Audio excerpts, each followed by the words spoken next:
Стойчо, ще ни разкажеш ли накратко какво тук могат да видят нашите зрители?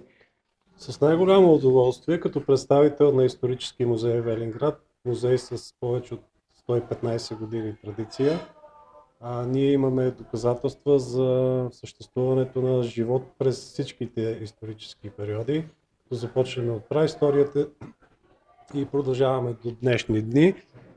Това, което сме запазили като факти и сме показали в нашите изложбени зали, датират предмети от времето на динозаврите, например. Но това, което туриста, който посещава града и се наслаждава на своята почивка с спа-центровете и с другите удобства, чистия въздух, тишината и спокойствието, може да се докосне до доста обекти, като аз бих акцентирал върху това, че само на около няколко часа пеша се намира светилището на Дионис. То е посещавано в предхристиянския период, преди християнството да навлезе в Родопите, и според изследователите това е главното светилище на Дионис. Намира се на връх Острец, надморската височина е доста така голяма. Характерното за избора на това място е, че човек трябва да положи усърдие, да направи усилие, за да стигне до мястото за поклонение. Там са намерени много дарове, които са оставени в чест на Дионис. Има ритуално чупане на глинени съдове. Ние като културна институция постоянно анализираме това, което се открива в историята около нас.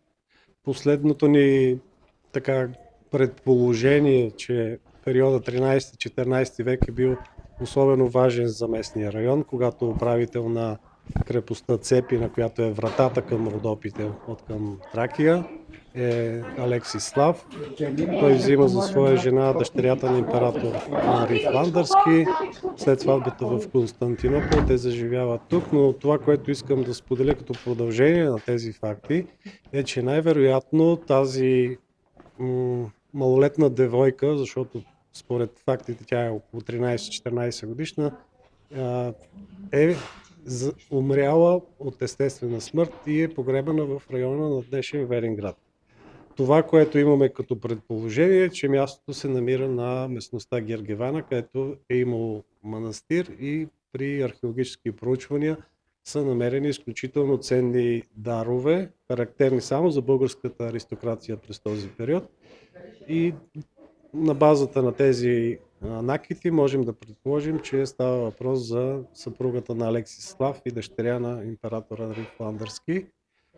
Като други интересни обекти, които могат да се посетят и да се разгледат, това е тракийско светилище, намиращо се над езерото Клетуза, съвсем лесно като достъп, и вече отиваме в източна посока, където районите на Ракитово, Дорково, Костандово, Батак също предлагат доста интересни обекти за различни периоди, които са били експлоатирани.